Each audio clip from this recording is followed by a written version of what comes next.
Olá, o Assembleia Notícias já está começando e vamos aos principais destaques de hoje. Dom Murilo Krieger recebe título de cidadão baiano na Alba. Sessão comemora 30 anos do Conselho de Desenvolvimento da Comunidade Negra.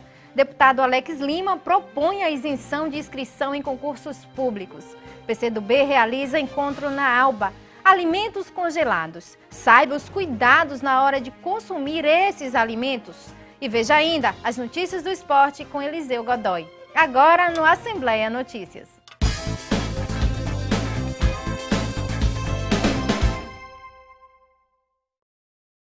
O arcebispo de Salvador e primaz do Brasil, Dom Murilo Krieger, recebeu da Assembleia Legislativa o título de cidadão baiano. Há 6 anos na Bahia, o catarinense de 73 anos também é vice-presidente da Conferência Nacional dos Bispos do Brasil. Meu coração deve estar onde estão os meus pés. Foi com esse sentimento que Dom Murilo Krieger chegou à Bahia em 2011. Nesses 6 anos, além de cumprir a missão de evangelizar e ajudar os mais necessitados, o arcebispo também já intermediou momentos de tensão na capital baiana, como a greve da Polícia Militar em 2012 e dos professores. Atuou ainda nas negociações para a restauração de templos importantes da Igreja Católica. O trabalho desenvolvido por Dom Murilo justifica o título de cidadão baiano oferecido pela Assembleia Legislativa do Estado. Eu já me sentia baiano, mas é uma emoção especial pelo reconhecimento. De repente, é o Estado que diz, olha, nós o queremos como baiano. Então isso me dá muita alegria, porque isso que eu vou falar também no meu discurso, desde que eu pisei aqui, eu me senti em casa. Pela acolhida do baiano, pela maneira de ser tão carinhosa. E agora, ainda com esse título, eu me sinto mais comprometido com o Estado da Bahia, no sentido de me doar mais e participar do trabalho de toda essa imensa comunidade de baianos, são mais de 15 milhões de habitantes, no sentido de me comprometer a construir uma Bahia justa, fraterna, solidária. Quando veio de Santa Catarina para a Bahia, Dom Murilo Krieger tinha 41 anos de padre e 25 como bispo, e logo conquistou o carinho dos baianos e dos líderes religiosos presentes aqui no plenário da Assembleia Legislativa da Bahia. Dom Marco Eugênio, bispo auxiliar da Arquidiocese de Salvador, falou sobre o trabalho de Dom Murilo para a Bahia. Dom Murilo, sem ser baiano, sem ter nascido aqui, sem ter essa cidadania de uma maneira natural, foi convidado pela igreja a assumi-la. E com que carinho, com que empenho, com que dedicação ele veio e assumiu a sua baianidade, vivendo conosco, trabalhando conosco, servindo a esse povo, procurando construir, ser ponte entre as diferentes situações, procurando ser um polo de unidade. E hoje a gente percebe, a gente fica com muita alegria vendo que a própria Bahia reconhece essa presença e esse trabalho de construção e de firmeza do reino de Deus no meio da Bahia. O autor do título foi o ex-deputado Yulo Oiticica na gestão passada. Mas para entregar a honraria ao arcebispo, o deputado Marcelino Galo propôs a sessão especial que contou com a presença de fiéis. Foi um grande mediador de momentos de crise da Bahia, como foi o caso da greve dos professores, a primeira e a segunda greve da Polícia Militar. Agora, recentemente, nessa fatalidade do barco de Mar Grande, não foi diferente. Imediatamente ele estava lá, dividindo, naturalmente também sentindo dor, mas dividindo um pouco da solidariedade, do abraço, conciliador de pastor, de pai, de amigo, de baiano. Portanto, a Assembleia Legislativa aprovou esse título por unanimidade, estabelecendo naturalmente essa relação de respeito e admiração ao seu trabalho. E nesse momento é de autoria minha, mas tem agora a coautoria do deputado Marcelino Galo, que desarquivou o projeto e agora vamos fazer justiça a um cidadão baiano. Ele tem toda a autoridade e a Assembleia das homenagens mais justas, né? Hoje faz essa entrega, transformando ele em nosso conterrâneo. O governador em exercício, João Leão, participou do ato e lembrou de uma história de quando foi visitar a cidade de Dom Murilo, em Santa Catarina. Eu estava dizendo ali agora há pouco que eu estive em Brusque, a cidade natal de Dom Murilo. E lá eu fui visitar uma empresa. E uma moça que era costureira lá da empresa, com mais de 1000 bancas de costura. E lá a moça Se levantou, o leão era de Santo Antônio de Jesus, aqui na Bahia. E eu, conversando, eu descobri que lá em Brusque nós temos 15 mil baianos trabalhando lá na cidade de Brusque, em Santa Catarina. E eu falava isso com o dono e o dono disse, olha, vocês mandaram 15 mil para aqui e nós lhe mandamos o melhor para vocês. Eu digo, quem é? Ele disse, Dom Murilo Krieger. Então é um orgulho para a Bahia ter um cidadão baiano do quilate de Dom Murilo.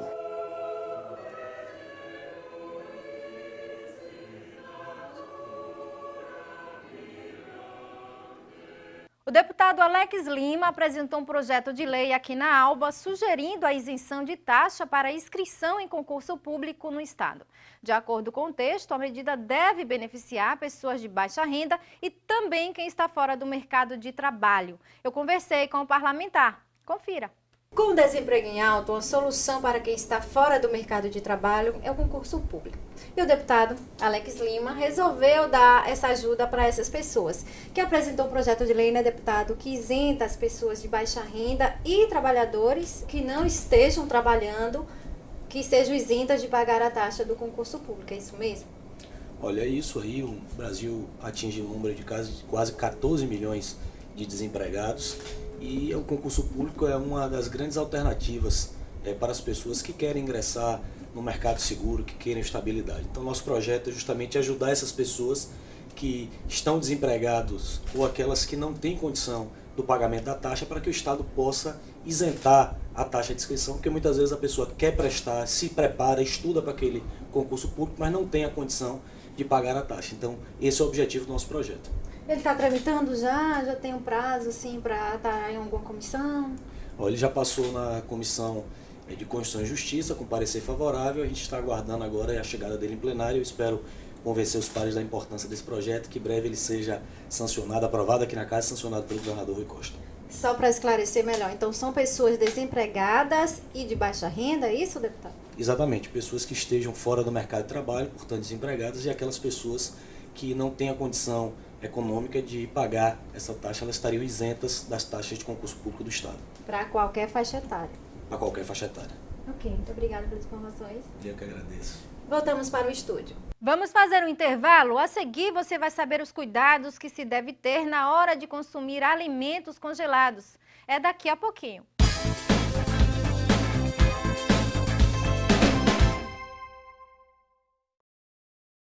Família, trabalho, filhos, marido. Então você nunca tem tempo. E aí um dia o tempo escapou de minha mão.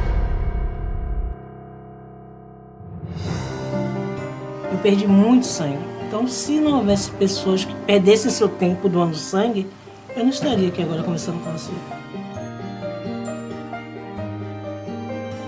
Então acho que não existe um amor maior do que esse. Você doar a vida. Porque doar sangue é doar a vida. Dor de cabeça, febre alta, manchas vermelhas na pele, dores intensas nos músculos e articulações. Eu sou o Luciano Zafir. E todo mundo sabe que na vida real a chikungunya é muito pior do que qualquer representação pode mostrar. Ela pode durar meses e levar à morte. Os males são causados pelo mesmo mosquito que transmite a zika, a febre amarela e a dengue. Elimine os focos da sua casa. Cuide de você. Cuide de todos.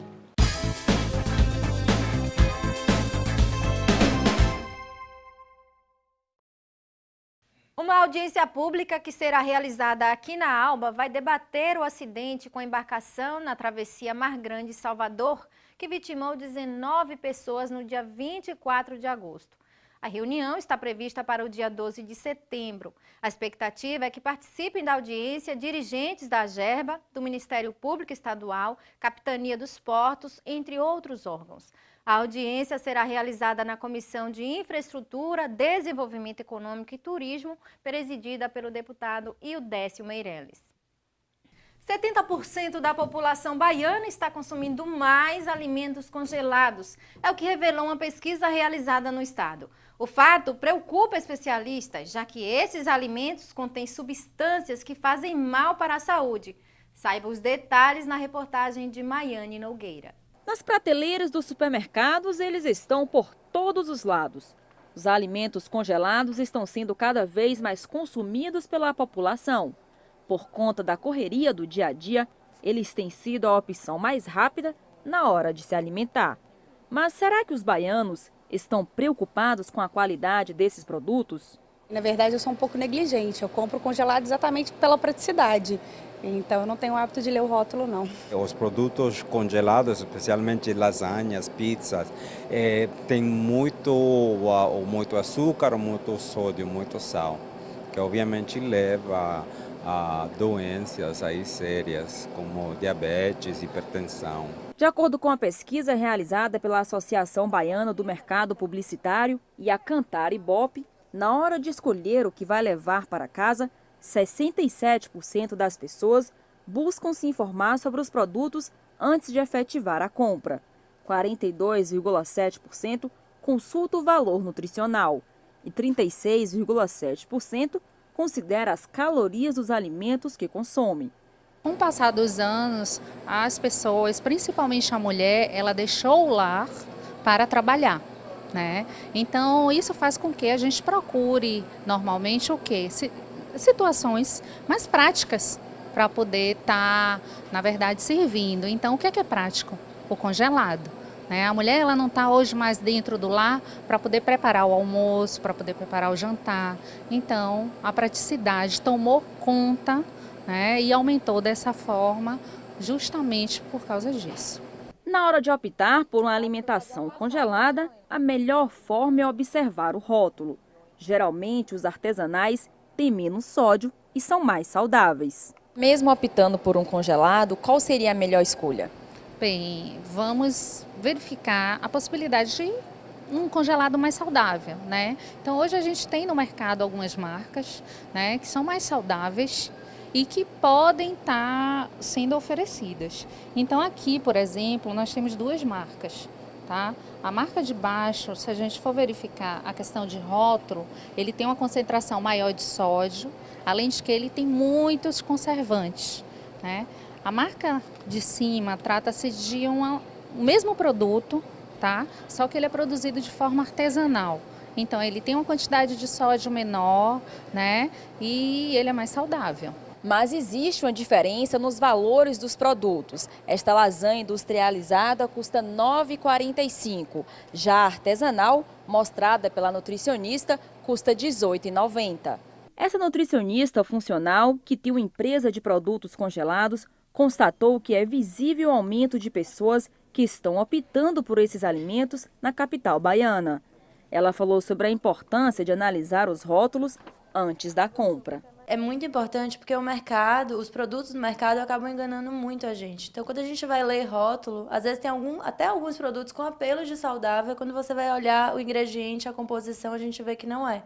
Que existem vários produtos onde você tem realçador de sabor, glutamato monossódico, você tem uma quantidade muito grande de carboidrato, de açúcar refinado, de gorduras que não são boas fontes.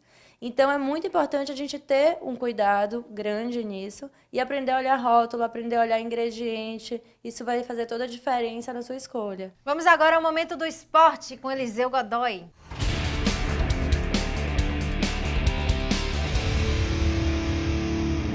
Olá, Godoy, tudo bom? Tudo bem, e você? Tudo bem. Esse final de semana não tivemos o Campeonato Brasileiro, mas teve o sucesso no judô da Hungria, não é isso? Na Hungria? É isso? Com certeza, exatamente. Um abraço aos nossos telespectadores. Lá na Hungria, em Budapeste, nós tivemos o Campeonato Mundial de Judô. O Brasil sempre vai muito bem nessa competição, nas Olimpíadas, nos campeonatos que participa. E isso é muito interessante, porque isso incentiva mais atletas a fazer o esporte, não só aqui na Bahia, como em todo o Brasil.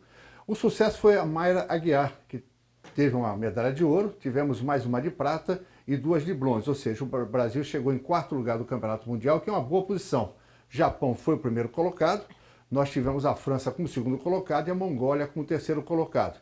Agora, aplaudir também o judô brasileiro, que ganhou, evidentemente, uma medalha de prata, porque agora com a nova competição que vai contar pontos lá no Japão, nas Olimpíadas do Japão, tem a competição de equipes mistas, no geral, e o Brasil chegou e ganhou a medalha de prata. Uma bela posição do Brasil, parabéns ao judô brasileiro. E a seleção brasileira, a seleção brasileira que jogou a semana passada contra o Equador e ganhou, lá em Porto Alegre, joga essa semana. Mas nesse final de semana foi uma grande festa lá em Manaus. A seleção fez uma parada lá em Manaus, ficou 2 dias, treinou em Manaus, já está na Colômbia, e foi uma grande festa os treinamentos que o Brasil fez lá em Manaus. Muita gente, mais de 35 mil pessoas estiveram lá no estádio para aplaudir os jogadores, principalmente o Neymar. E no Campeonato Brasileiro, Bahia volta a jogar no próximo final de semana e o Vitória também. O Vitória pega o Fluminense aqui em Salvador, no Barradão. Nós temos inclusive umas imagens do primeiro turno, né, quando o Vitória perdeu lá no Maracanã para a equipe do Fluminense. São imagens que nós recuperamos do primeiro jogo que o Vitória fez com o Fluminense lá no primeiro turno. E temos imagens também do jogo do Bahia e Atlético de Goiás. O Bahia ganhou de 3-0 do Atlético de Goiás no primeiro turno. E esse jogo agora vai se repetir, mas agora lá em Goiânia, lá em Goiás, na próxima segunda-feira. Então o Vitória joga domingo e o Bahia joga na próxima segunda-feira. Então vocês viram as imagens. Tomara que o Vitória reverta a situação, que foi no primeiro turno 2-1, e que o Bahia mantenha o resultado 3-0 lá em Goiás. É muito importante para o futebol baiano dar uma recuperada nesse segundo turno. Tá certo, Darmin? Tá certo, tomara. Então, tomara. Um abraço para você. Outro, nos vemos na quinta. Na quinta é feriado, dia 7 de setembro. Feriado, então, depois... Na outra segunda. Tá bom, obrigadão. Então, um abraço para você, um abraço ao nosso telespectador. Obrigada. Vamos fazer um intervalo e voltamos já já.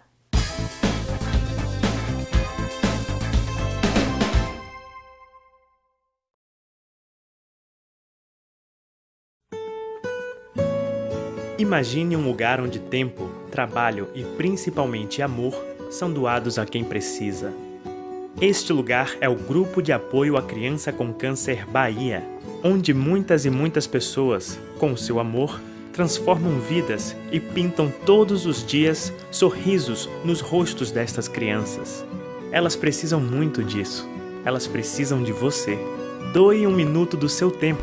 Visite o site www.gacbahia.org.br e, com o coração, encontre a sua maneira de colaborar com o combate ao câncer infanto-juvenil no nosso estado.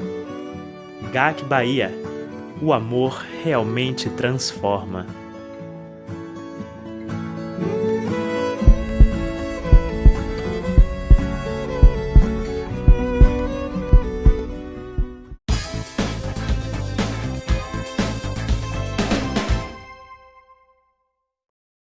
Os 30 anos de criação do Conselho de Desenvolvimento da Comunidade Negra foram comemorados durante uma sessão especial aqui na Assembleia. A atividade foi realizada através de parceria entre o Conselho, a Comissão de Promoção da Igualdade da Casa e a Secretaria de Promoção da Igualdade Racial do Estado. Tonho Matera abriu a sessão especial recitando uma canção que falava sobre afrologia, tradição e memória do grupo de capoeira. Para o preto, Palmares é a expressão.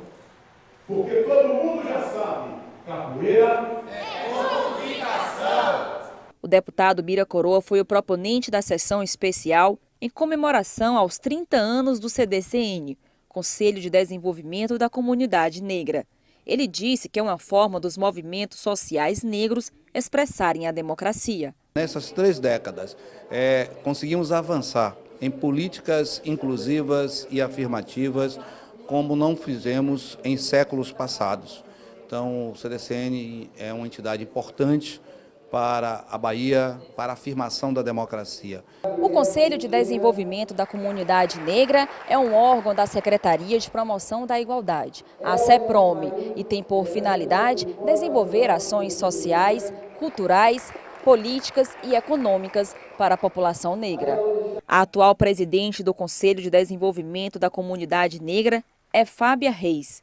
Ela falou sobre a atuação do Conselho ao longo desses 30 anos, abrindo espaços para debates com a juventude. Um conselho composto por órgãos de governo e sociedade civil tem da mais alta relevância nos processos de democratização, diálogo intergovernamental e sociedade civil. Então hoje marca essa grande celebração de 30 anos como sendo também uma expectativa de incluir o diálogo com a juventude para a consolidação cada vez mais de espaços democráticos como esse. O conselho é formado por 21 conselheiros, sendo 6 do poder público e 15 da sociedade civil. Mais de 8 deles foram renovados durante a sessão especial. Essa conselheira foi eleita para representar a categoria de imprensa. A gente enxerga a comunicação como essencial no papel do fortalecimento da comunidade negra, da equidade, da gente buscar por uma representação mais digna, né, que problematize a realidade, que a gente coloque, inclusive, com protagonismo a comunidade negra, né, as comunidades quilombolas, os nossos grupos.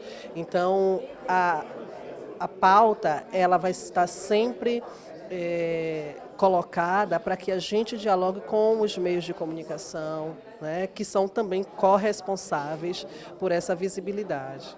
A solenidade também foi marcada pelo lançamento do selo comemorativo dos 30 anos do Conselho, produzido pelos Correios. Dentro do portfólio dos Correios, nós temos um produto que se chama selo personalizado. Esse produto foi especialmente pensado para comemorações desses grandes eventos e é um orgulho para os Correios poder colaborar dessa forma com a Assembleia, com a Casa, com a CDCM. Militantes do Partido Comunista Brasileiro participaram de um encontro aqui na Assembleia Legislativa com o objetivo de debater as diretrizes para o 14º Congresso previsto para acontecer entre os dias 17 a 19 de novembro deste ano. Criado em 1958, o Partido Comunista Brasileiro, o PCdoB, é um partido de esquerda. Sua filosofia é baseada na ideologia e nos princípios marxistas, com forte ligação no sindicalismo e nos grêmios estudantis. A fim de reforçar a atuação partidária, foi realizado um encontro com o objetivo de apresentar as diretrizes para o 14º Congresso em Brasília. Tem uma longa história de luta, de resistência, de defesa dos direitos democráticos. E esse ano nós vamos fazer o 14º Congresso em novembro para debater a situação nacional, a situação internacional e, acima de tudo, reafirmar os nossos princípios de defesa do socialismo, de defesa desse sistema como a única forma de resolver os graves problemas que o país atravessa e que o mundo atravessa hoje. Para a secretária estadual de Trabalho, Emprego, Renda e Esporte, Olívia Santana, esse encontro é importante porque, além de preparar os membros do partido e orientar os militantes, esclarece a atual situação do PCdoB no cenário político brasileiro. Uma iniciativa que qualifica a participação da nossa militância, dos nossos filiados no Congresso Nacional, mesmo que não vá ao Congresso, precisa conhecer, dominar a linha política do nosso partido, saber qual é a avaliação que nós estamos fazendo da crise econômica, da crise política, quais são as perspectivas, quais as saídas. Por isso é tão importante a discussão desta tese. Durante o encontro, o ex-deputado federal Haroldo Lima levantou várias questões em relação à reforma política proposta pela Câmara Federal. Nós estamos vendo hoje no país um esforço muito grande de setores majoritários de fazer uma chamada reforma política, que é uma reforma política antidemocrática, uma reforma excludente, que exclui os partidos menores, que não têm força de expressão tão grande quanto eles têm, mas que representam segmentos importantes da luta brasileira, do povo brasileiro, os trabalhadores, as mulheres, os operários, a intelectualidade, os movimentos organizados. Muitos desses partidos, como o PCdoB, como o PSOL, como outros que tem por aí, estão correndo o risco de serem afastados do Congresso Nacional. Estas foram as notícias do Legislativo Baiano e você pode nos acompanhar por meio destes canais, pode rever também as matérias e acompanhar a nossa programação através das nossas redes sociais e do site tvalba.ba.gov.br. Obrigada pela companhia, até a próxima edição do Assembleia Notícias. Tchau!